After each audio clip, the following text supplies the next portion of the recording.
I've literally been redoing my hair for the past 30 minutes and it still looks like and also my stomach really hurts because I had milk tea and boba today and I'm lactose intolerant. So I've just been like sitting here doing my hair with my heating pad on my lap because this has just been such a bad day for me.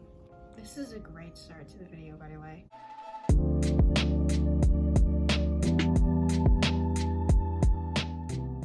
Hey y'all, what's up? I'm Serena and welcome back to my book nook. Today we are jumping back into book reviews, and it's so weird. Ever since I started reading this book, I've noticed like 5 other people reading the exact same book and we were all just like uncoordinated. I don't know, I think that was weird. Anyways, I'm not making much sense right now. Today I'm going to be doing a book review of The 7 Husbands of Evelyn Hugo by Taylor Jenkins Reid. I read this book in about 3 to 4 days, I want to say. Maybe a little bit more, maybe a little bit less. I'm not really sure.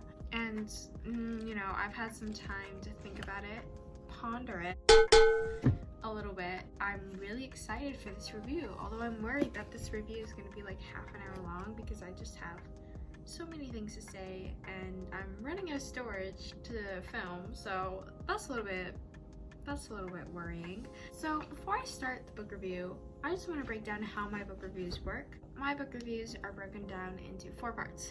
Part 1 is my beginning thoughts and opinions. It's about my beginning thoughts and opinions, go figure. And I also give a brief plot summary. And part 2, I give my thoughts on plot, writing, and other elements. This is kind of where I do my most talking. Criticisms, things I love, things I want to just address. Part 3, characters and relationships. Again, I talk about characters and relationships. Part 4, final thoughts and opinions, as well as a overall rating and answering the question, is it a must read? So parts 1 and 4 will be spoiler free, but parts 2 and 3 will have spoilers. If you don't want spoilers, I don't know, don't watch parts 2 and 3, or maybe don't watch a book review. I don't know what to say. Oh, I'm being so aggressive right now. I'm so sorry, guys. Anyways, without further ado, let's get into the book review. So, part 1, beginning thoughts and opinions. Words can't even describe how bad I had wanted this book. Like everywhere I turned, this book just seemed to be there. Every video I watched, every Instagram post I liked, this book was somehow there, and it was like, okay, you know what? I think this is like a sign from the universe that I had to get it. So I got it. I have a lot to say about this book. Am I emotionally numb after reading this book? Yes. Do I wish I knew more of what I was getting into when I was reading this book? That would have been nice. However, I do have to say at the beginning of this book really worried me. I was really worried that this book wasn't going to be as amazing and spectacular as everyone says, and it picked up very quickly, and really just the whole story and storytelling aspect of the book just completely changed. It was really just amazing. Well, I do have some thoughts and criticisms I want to talk about that I had on the book. I think that overall this book put me through a lot of emotional turmoil, but it was worth it in the end. I think that this is one of the books that I might not ever stop thinking about, if that makes sense. Also, I just want to point out how well The Lucky One by Taylor Swift fits Evelyn Hugo. Like, that was just... Taylor Swift just has like a song for everything. Swear to God. Okay, anyways, let's move on to a brief plot summary. So the story essentially follows Evelyn Hugo, who was this old Hollywood it girl, as she decides to finally tell her story vis-a-vis an interview with a journalist named Monique Grant. So the story is divided by each husband, as there are 7 husbands, so there are essentially 7 parts to Evelyn's story. It's like historical fiction filled with romance, drama, betrayal, and ultimately ambition, I think. Or at least that's what I mainly took away from the book. So moving on to part 2, thoughts on plot, writing, and other elements. Now, again, spoiler warning. Okay, so first off, like I mentioned in part 1, the beginning of the story had me very worried. When I read it, I thought I was honestly reading like a Wattpad fanfiction. I thought I had bought like a ripoff version of the book, and instead bought some weird like pirated Wattpad fanfiction printed into the 7 Husbands of Evelyn Hugo. Like, that's how bad it was. Oh my god. Like, if you're gonna at least write like fanfiction, write AO3, not Wattpad. Do you see what I'm saying? And the writing was just so bad. I was so put off by it that I was seriously considering, like, what if the rest of this book is that bad? Like, did I just waste my money? Thankfully, it all changed when Evelyn took over. From that point, the storytelling just became a whole other level of insane, to be honest. Hearing Evelyn tell her story is like a completely different experience. She's just so masterful at storytelling, and the way that she will write such blunt, direct statements that are still able to hold so much impact, so much power, so much emotion behind them was, oh, I loved reading those. However, I did feel like the story was a bit rushed at times, and I know that we're 7 husbands, so obviously there is a lot of ground to cover, but I feel like this story was just not paced very well. We could have elaborated a bit more. Like, it definitely wouldn't hurt to make this book a little bit longer. This book could have easily had another 150 pages, and it would have completely added more to the story. I feel like the story could have reached its full potential if it was spread out a little bit more, if we were elaborated some more, if some parts of Evelyn's life were given more attention and respect and devotion. I don't know, I just feel like I'm not reading a complete story. I feel like I'm reading kind of like an AO3 fanfiction of Evelyn Hugo, and just, I mean, it's good, it's really good, I loved it, but I think I would have loved it even more if there was more. Do you see what I'm saying? There's just so much ground to cover. There's so much she could have delved into about Evelyn. She could have delved into the beginning of Celia and Evelyn's relationship a little bit more, played it out, drew it out a little bit. She could have talked about Evelyn's acting, which is literally like, her career and what is one of her key components, but I feel like we barely even touched the surface of what acting means to Evelyn, how she feels when she acts, how she is when she's on set, what it's like to play these characters. Do you see what I'm saying? I feel like we don't even touch that. She's literally like one of the biggest movie stars ever, at least in this book, and we never really get to see like the great depth behind it, you know what I mean? Which, again, it can be good in some cases. Sometimes it's better to focus on the star, the celebrity, the person themselves, rather than like all the drama and intrigue surrounding them. But I just feel like there was so much she could have gone into, but the author just chose not to, which I don't know why. You could have made the story longer, is all I'm saying. I'm still saying the story's amazing, it's still really good, but there was just so much potential. Now, I also do have some other criticisms. Specifically, I have a bone to pick with the whole Monique's dad story plotline or whatever. First off, with the way that Monique was describing it, I thought Evelyn had like adopted her dad, then brutally murdered and hid his body in her backyard or something. But like the way that Evelyn described it was such a letdown, and it felt so dishonoring. Just why? You know what I mean? It was such a throwaway line. It was like, oh yeah, your dad died in a car accident, by the way. LOL, here's a letter. Like, what the f?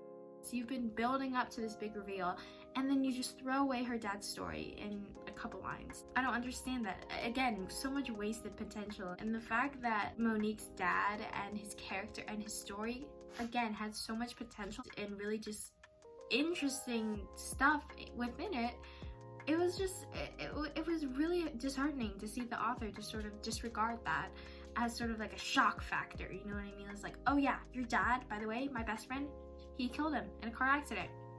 Yikes, sorry about that. Like, why? Why would you do that? His character had so much potential, his story had so much potential. It's like, you just use her dad as some sort of plot device to move it forward. And I realize, to some extent, all things in the story are plot devices, but this one just felt so impersonal and just, really, it just annoys me. It irritates me.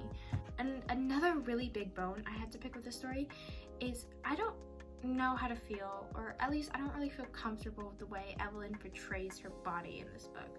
I can't tell what the author's intentions are with how Evelyn portrays her body and what message she wants to send out. Like, are you trying to send an empowerment message? I've gone back and forth on this, and I've really thought about it a lot, and here's what I think should be the most obvious statement.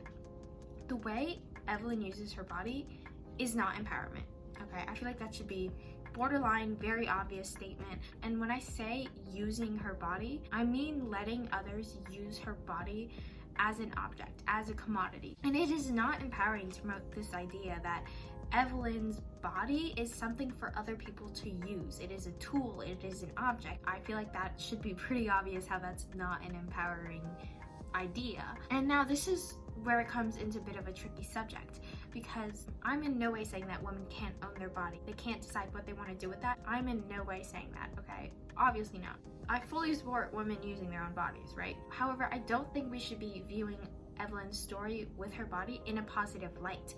She was forced to give up her body at such a young age, and her choice was not whether or not to give her body up, but rather if she should fight back or just let them use her body. That was her choice. And she decided to let them because she figured out that she could use it to her advantage, which is just such a heartbreaking story. And it's sad that women's bodies can even be used as a tool in the first place. So with all that being said, I don't think the author meant to write about how Evelyn uses her body in an empowering light. At least I really hope that wasn't her intention, because I feel like that should be the main takeaway. If I'm just stating the obvious here, I'd rather state the obvious than promote the wrong message, okay? That's all I wanted to say about that. I also had another criticism to pick with the book. I know I'm being like very negative right now, but trust me, you know, this book is good. It is good. I just have some stuff that I want to talk about that I don't think are that good. Evelyn's representation as a POC, I didn't even know Evelyn was a POC when I bought this book. Like, it is not widely promoted, and that's because in the book she pushes down her cultural identity so much, and I feel like that's just really just representation. As a POC, your cultural identity plays a big role in your life, whether or not you want it to. Like, it's not something you can erase or simply set aside and then bring back because it benefits the plot or it benefits the character. So I really think that that aspect of the story definitely needs working on. I also do have an issue with the ending as well, so I know I keep going on like a very like negative slope here, but I don't like how Evelyn's suicide was portrayed as this sort of dignified act. Suicide is not a dignified act, and I understand the whole correlation with, you know, Monique's right to die piece and how she was sort of the perfect journalist for understanding Evelyn's situation. But again, I just feel like the author could have put some more thought into writing out Evelyn's death and portraying her suicide not as some sort of like graceful leave, you know, Evelyn's totally in power sort of death. It's not, you know, don't portray suicide as anything other than what it is. It's a tragedy, okay? Like, I feel like I shouldn't even have to say this. You know what I mean?